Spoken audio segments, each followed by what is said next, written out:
Vamos a hablar ahora de cables y las señales que circulan por ellos. Aún no hemos hablado de él, pero el decibelio es una medida muy importante.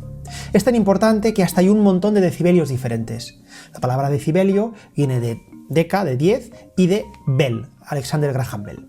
El decibelio es una relación logarítmica, es decir, siempre necesitará una referencia y al mismo tiempo funcionará no de forma lineal, sino de forma logarítmica, porque las dimensiones que tenemos que medir con el decibelio tienen un rango muy grande, entonces medirlo de forma lineal no nos es útil.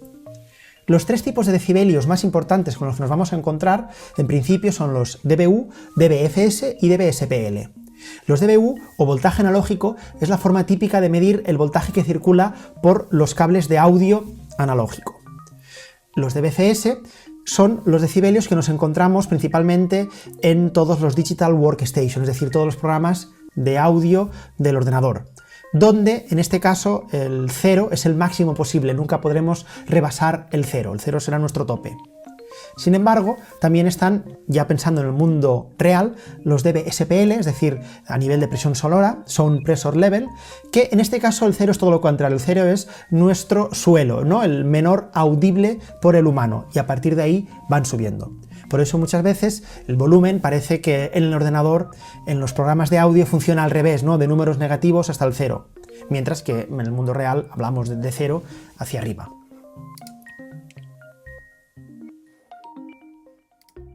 Como he comentado, la potencia circula en decibelios de voltaje analógico por dentro de los cables, ¿no? Tenemos un cable, el cual recibe una señal, que es está a este nivel de potencia, pero sin embargo todos los cables, todo lo que esté conectado, todo lo eléctrico, siempre va a tener una especie de suelo de ruido, siempre va a haber un ruido de fondo.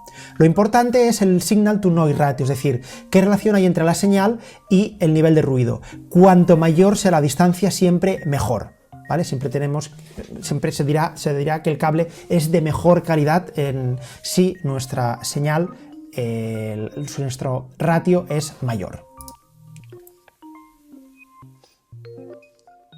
Vamos a hablar, ya que hemos hablado también de la ganancia antes y ahora que ya conocemos el decibelio y el tema del ruido de fondo que vamos a tener siempre, vamos a hablar de cómo pensar correctamente una estructura de ganancia para evitar ciertos problemas. Imaginemos que tenemos un micro que entra por un previo, más adelante nos extenderemos en este concepto del previo, y el previo va a tener siempre un input gain, ¿no? Un nivel de ganancia de entrada en el que podemos decidir que esta señal analógica pues entre con mayor o con menor fuerza. Como he comentado antes, lo que nos conviene es que la señal llegue siempre a una especie de tope sin llegar a tocar el máximo, que generalmente se suele representar con algún tipo de luz roja, ¿no? En el input level meter tenemos que preocuparnos de que llegue hacia arriba, pero nunca sin tocar el rojo. Entonces, bueno, una forma correcta de estructurar los volúmenes y los diferentes faders que nos encontraremos es esta. Ponemos la señal a un nivel para que llegue hasta el tope, al mismo tiempo esta entrada, esta señal, pues nos irá a una mesa de mezclas o a alguna grabadora y después incluso a otro ordenador. Entonces nos conviene que también aquí no haya ningún proceso y el fader esté en un nivel 0 en el que no haga ninguna transformación, ni le aumente ni le disminuya lo que ya nos ha entrado por el previo, con lo cual tendremos este nivel de salida y así sucesivamente en la cadena, y siempre conviene que los siguientes dispositivos, la ganancia de entrada cuanto menor sea posible, es decir, que si con poco conseguimos un nivel de salida alto, mejor. ¿Por qué? Porque cada vez que estemos subiendo el volumen vamos a estar introduciendo ruido. El signal to noise ratio, del que hemos hablado antes, cada vez será mayor y por lo tanto oiremos más ruido eléctrico, más ruido de fondo. Vamos a ver una forma errónea de gestionar las ganancias. Imaginemos que nos está entrando de nuevo el sonido por un micro a través de un previo, nos entra muy bajito, nosotros no le subimos la ganancia del previo, con lo cual lo que se guarda está bajito, y para ir sacándolo pues nos damos cuenta de que como suena tan bajito hemos de ir subiendo el volumen en los diferentes dispositivos de la cadena. Al subir el volumen nos entra ruido de fondo.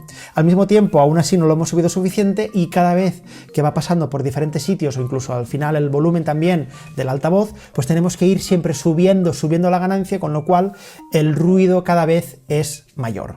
Esta sería una forma incorrecta de gestionar los volúmenes cuando estamos grabando. Esta sería la forma correcta, es decir, de entrada, cuanto mayor sea el sonido y luego menos lo toquemos, mejor. Si entra flojo y hemos de ir subiendo mucho, vamos a tener problemas de ruido muy seguramente. Estos son los niveles de la señal de audio, es decir, los niveles a los que puede circular la señal en los diferentes cables o entre los diferentes dispositivos.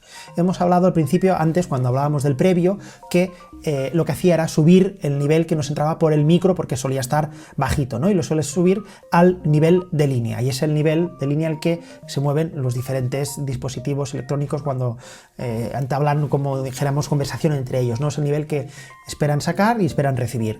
El nivel de instrumento es un nivel que está básicamente simplemente relegado para las guitarras eléctricas. Sin embargo, los niveles de los altavoces son mucho más potentes, ¿no? Por eso necesitan una especie de amplificador para amplificar la señal a este volumen. Como he comentado, los niveles de micro son los más bajitos y hay formas de pasar de este nivel al nivel de línea. Es lo que hace el previo. El previo del micro lo que hace es adaptar la señal del micro al nivel esperado por la mesa de mezclas, interfaz de sonido, grabadora, etcétera, etcétera. También podemos pasar al proceso contrario, es decir, tenemos una señal que nos está entrando por línea y la queremos pasar a nivel de micro. Es lo que nos suelen hacer las cajas de inyección. Como he comentado, el nivel de instrumento suele ser el de las guitarras eléctricas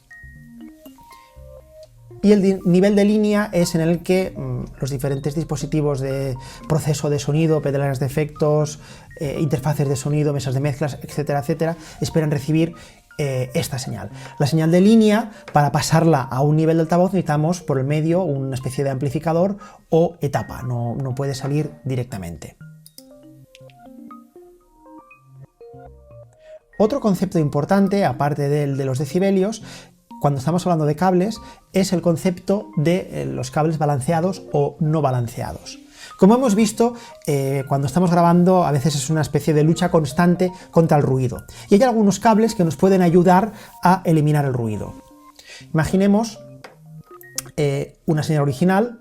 Por ahora estamos en analógico, estos cables no envían información en ceros y unos, no son información digital, por lo tanto nuestra señal es continua. Entonces lo que hacen los cables balanceados es que esta señal original la duplican en dos.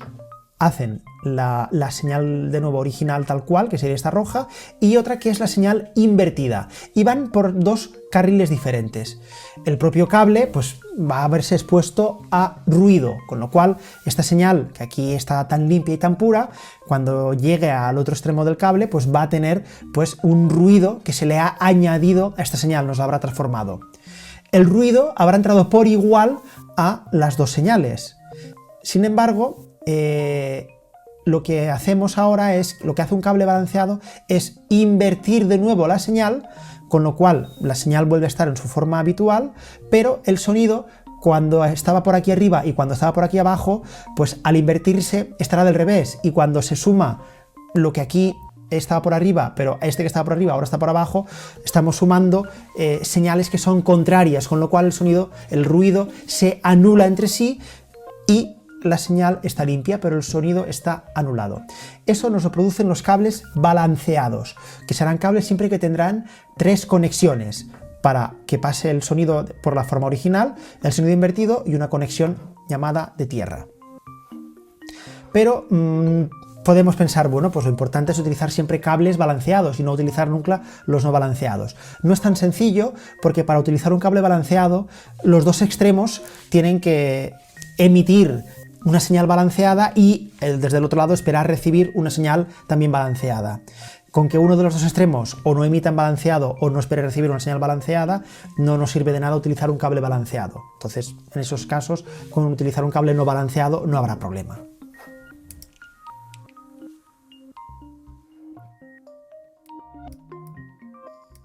Otro concepto importante es el del Phantom Power.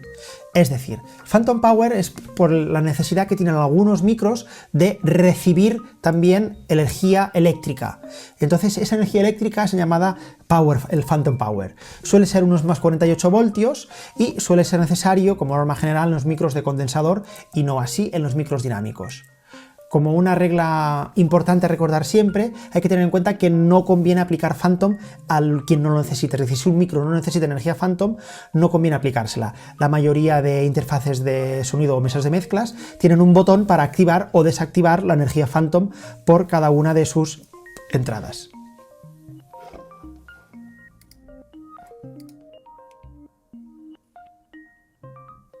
Ahora sí, ha llegado ya el momento de ver los diferentes tipos de cables. Los cables más comunes que conectan los micros son los llamados cables XLR, cable de micro o cable Canon. Como veis, tienen tres carriles, tres caminos, con lo cual podemos deducir que son cables balanceados. Generalmente los utilizamos con micrófonos, altavoces, PA, que son sistemas de public address, sistemas de sonido para el público, o incluso algunos instrumentos que también aceptan conexiones XLR. Su input y su output son diferentes, no los podemos conectar en cualquier dirección.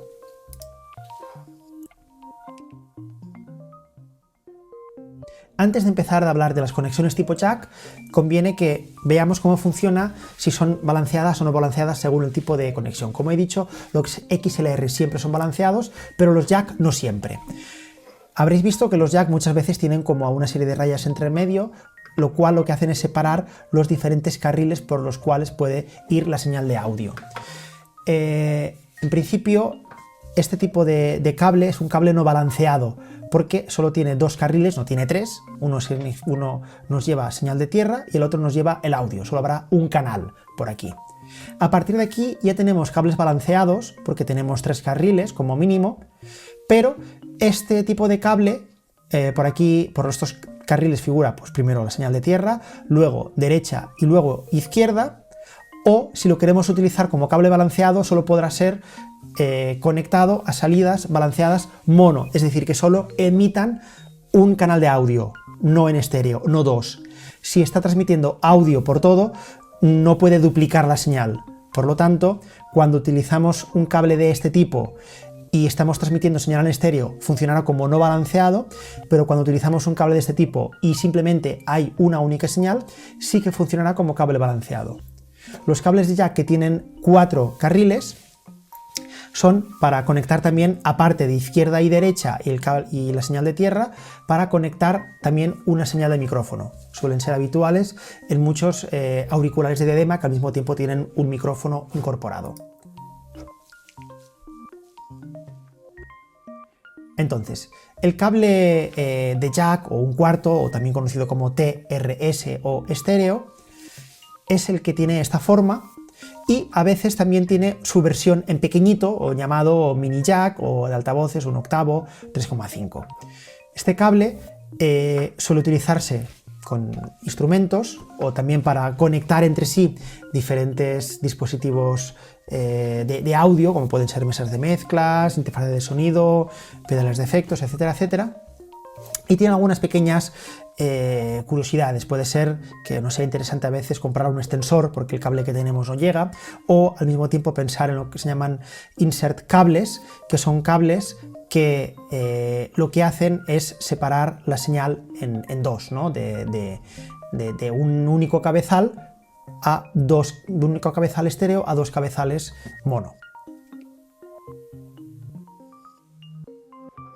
El TRRS o estéreo más micro es el que he comentado antes, que tiene estas 4 secciones y suele ser únicamente habitual en mini jack, y es el que, por ejemplo, ahora es muy interesante cuando estamos utilizando el ordenador, queremos al mismo tiempo escuchar por altavoz, por auriculares, y al mismo tiempo introducir una señal de micrófono, pero nos hemos dado cuenta de que en los ordenadores actuales simplemente poseen una entrada, un puerto de mini jack, entonces no podemos conectar dos dispositivos diferentes. La forma de hacerlo es utilizando este tipo de cable, que lo que hace es que con un único puerto ya separa las señales en estas dos salidas para que le puedas, perdón, en estas dos entradas, para que le puedas conectar tanto o los auriculares como el micrófono por separado.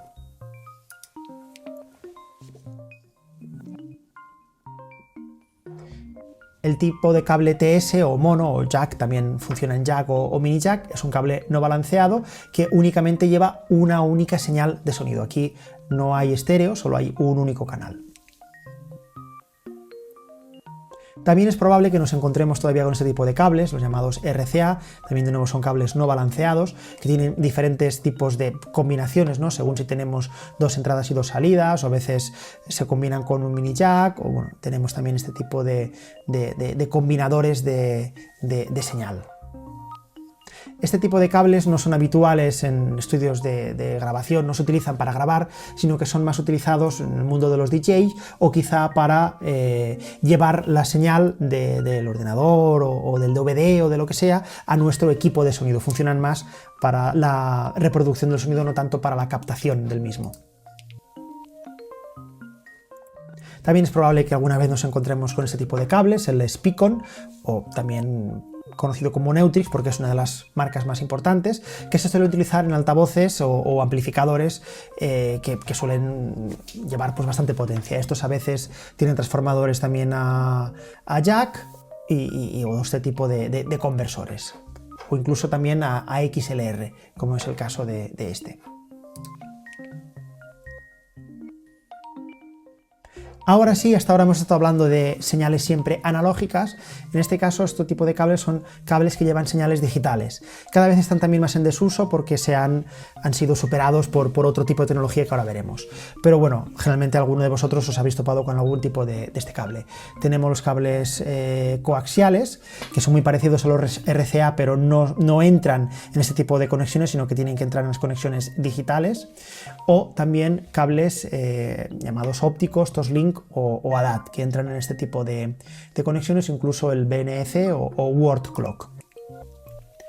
Finalmente, los cables digitales que han ido superando a los anteriores, en un principio fueron los Firewire 400 y 800, utilizados en muchas mesas de interfaces de sonido, y actualmente el estándar USB o incluso el Ethernet son los que suelen llevar las señales digitales de audio.